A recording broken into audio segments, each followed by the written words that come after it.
Yeah, ఒక work మంచి జరిగితే ఏం ఉండదు, కానీ ఒక వర్క్ మంచి జరగకపోతే చాలా ఇబ్బంది ఉంటుంది. దీంట్లో 2 కేబుల్ తెగిపోయినాయి కదా, ఒకటి టాటా కేబుల్, ఇంకొకటి బిఎస్ఎన్ఎల్ అన్నారు, కానీ వాళ్ళే నాకు తెలియదు.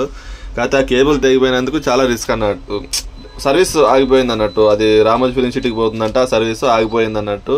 అది టాటా కేబుల్ తెగిపోయిన ఒక హాఫ్ అన్ అవర్కే పెట్రోలింగ్ ఆయన వచ్చినాడంట. దాన్ని ఎప్పుడు చూసేటట్టు ఆయన ఉంటాడు, మొత్తం 7 వరకు నడుస్తుంది, అసలు మంచిగా ఉందా లేదని చూసేట ఆయన ఉంటాడు. ఆయన చూసిండు తెగిపోయిందని. చూడంగానే వాళ్ళు ఫోన్ చేసి వాళ్ళు ఒక హాఫ్ అన్ అవర్ తర్వాత వచ్చారు అన్నట్టు.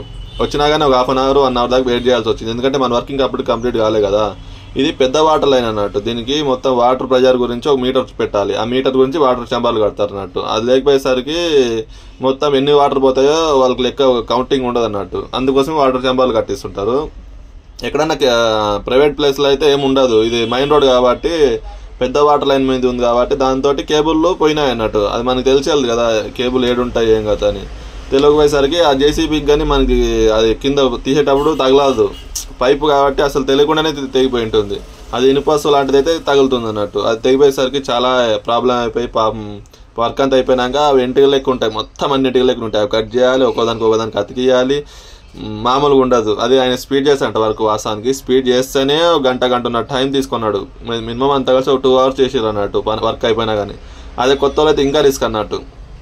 వాళ్ళ సెటప్ మొత్తం 10 మంది వచ్చారు అన్నట్టు, తవ్వడానికి కానీ అది తీయడానికి కానీ కేబుల్ కట్ చేయడానికి కానీ కటింగ్ అయినా కానీ మొత్తం 10 మంది కష్టపడితే పని